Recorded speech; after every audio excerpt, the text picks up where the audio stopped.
Andrew Urquhart with you on the program today. And hey, I know for a lot of people, holiday mode has already kicked in.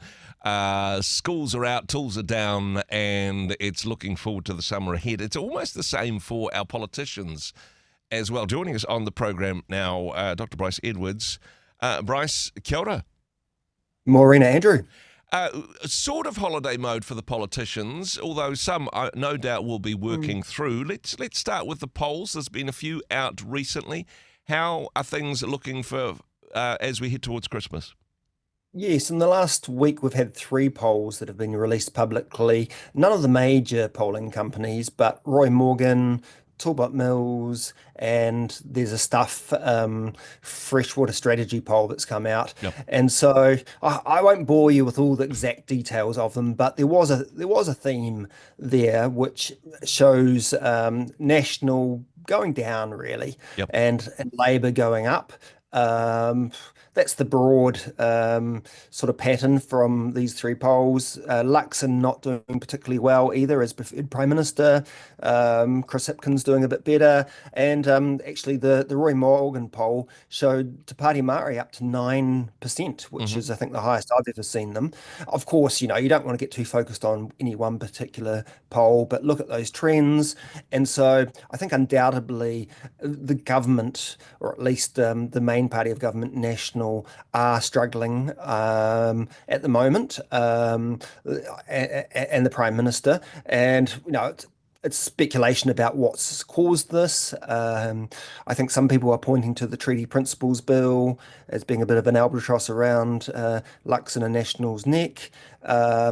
But I think it's more probably broader than that. Hmm. It's there's still a sense that the economy's not doing that great. Yeah. And, a national campaigned on the economy not doing great, but they haven't really managed to entirely change things. They've, got interest rates a little bit down. They've got inflation down quite a bit.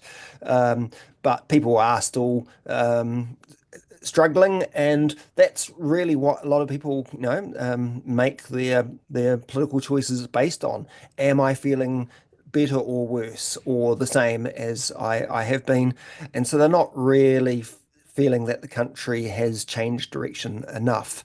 Those that were discontented with the last government, I'm not sure, and especially on things like health as well. I think, Yeah. Andrew, the government is really struggling. It's not one of their strong points. Some of this polling actually has shown that people are rewarding the government on things like law and order. Okay. That they think the government's doing a good job on that, but that maybe it's a bit unfair on the government, but they've also deprioritized law and order as one of their major issues Okay. because they think it's being dealt with. Mm.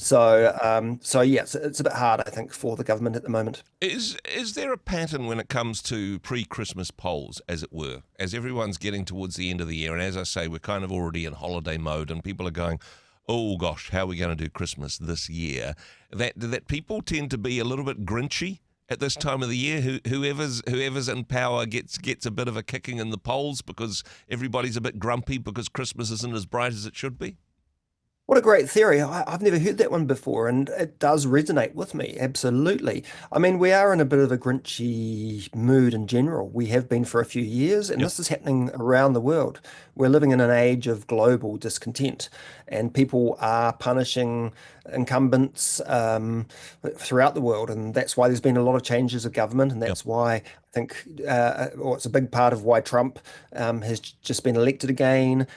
We actually had a election in Ireland this last week Hmm. where there wasn't so much of a punishment for the incumbents, but that has been more the aberration. Okay. Generally, incumbents are doing quite badly around the world.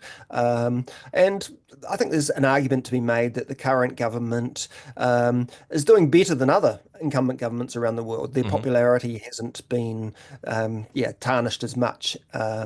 But yeah, I think um, cost of living crisis, does hit a bit harder in December. Yeah.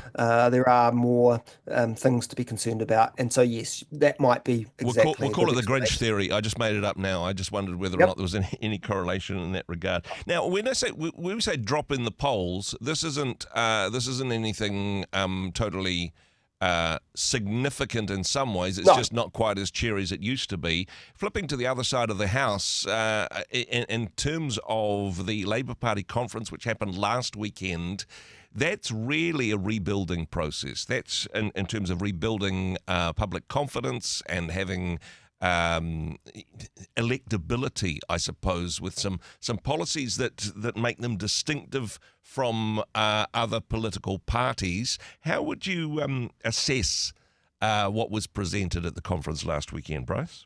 Well, rebuilding is exactly the word for it because, it was just a year ago that Labour slumped from having won 50% of the party vote to just under 27%. Yep. That's just a major defeat. And so they do have lots of rebuilding to do and they need to re-examine what went wrong. We didn't see that at the Labour Party conference in the weekend, Yep. really at all. And I think there's a big reluctance to do that in the Labour Party at the moment. And they didn't, I expected that there would be a lot more sort of energetic policy formulation, Yep. new ideas.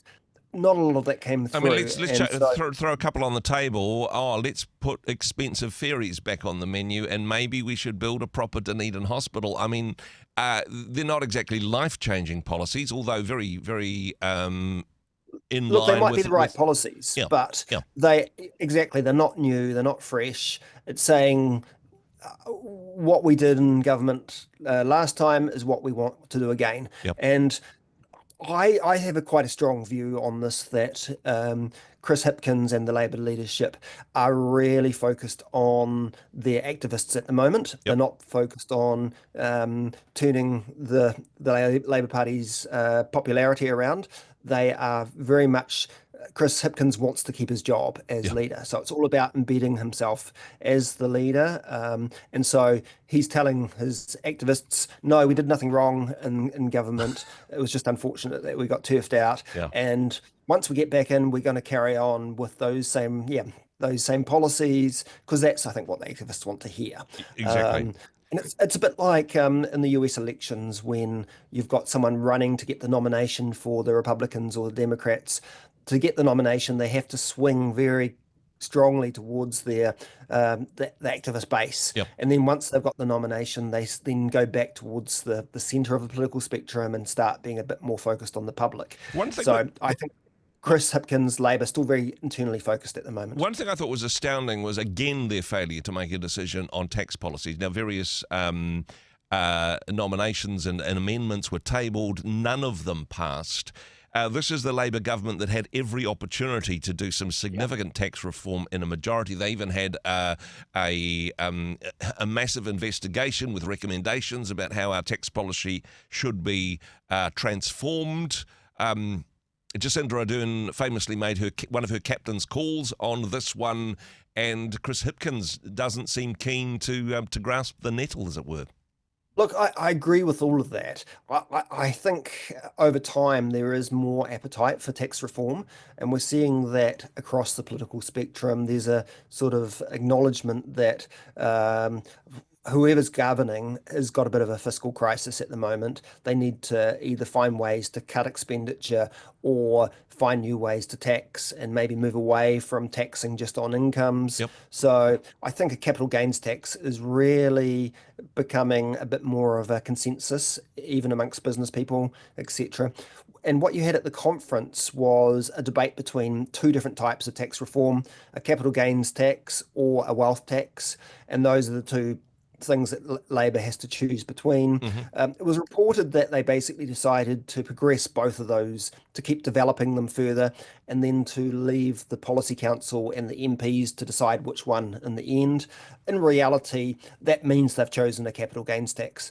Okay. So the Policy Council, the MPs are more favourable to a capital gains tax than a wealth tax. A wealth tax is a bit more radical. It's a bit more, I don't know, left wing or socialist. Whereas a capital gains tax, I think, will be more easy to sell, even to those on the right. I think it's become a bit more inevitable. When it comes to rebuilding the party, though, what we've seen in recent years is for an opposition party to become the government, they need to have at least 3 or 4 leadership changes between losing an election and being re-electable. Chris Hipkins may be trying to secure his leadership, but is it fair to say that the writing is on the wall? There's a certain sense of an inevitability between Chris Hipkins, who scathing report on COVID management. Of course, he was heading up that. And some people are saying there's no way that a Chris Hipkins-led Labour Party can form a government. Yeah, look, I've certainly been expecting over the last year for to be some sort of movement, some against Hipkins and some sort of recognition that he's yesterday's man, and someone else will rise in the Labour opposition. But no, he's managed to completely embed his leadership, Yep. and I've got no doubt. Well, I have a lot of doubt that he will be replaced. I think he'll be there for the next election. Wow. He's quite tenacious, shall we say, Mm-hmm. or maybe ruthless, and he's really managed to get the caucus on side to keep him there and the activists on side, and maybe he is the best bet for Labour. He's a solid pair of hands, even if he has made lots of mistakes in the last government. So yeah, I don't know if he's the best person, but I think he'll be there. And I guess after the last election, I just assumed that the next election you'd have Luxon up against a new Labour leader. I don't know. I'm starting to think that even Luxon might not make Wow. it to the end of this parliamentary term as leader. Mm. He's done an okay job in this first year, but he hasn't. I don't think he's really grown much in the role, and he still fumbles a lot. So I now think that. Yep, Hipkins is sure to be in there. I'm really sure about Luxon. Wow, some interesting thoughts on that one. As always, Bryce, appreciate your comments. Thanks for joining us. Thanks, Andrew. Hey, thanks very much for joining us in the Rhema studio. Thanks very much for watching the interview. It's kind of nice to have an audience, actually. And if you did like what you watched, then do give us a like, do give us the thumbs up. And if you'd like to see more interviews like that one, or perhaps even better, subscribe and those interviews will come straight to you. Don't forget to turn on your notifications, and we'll see you in the next one. Cheers.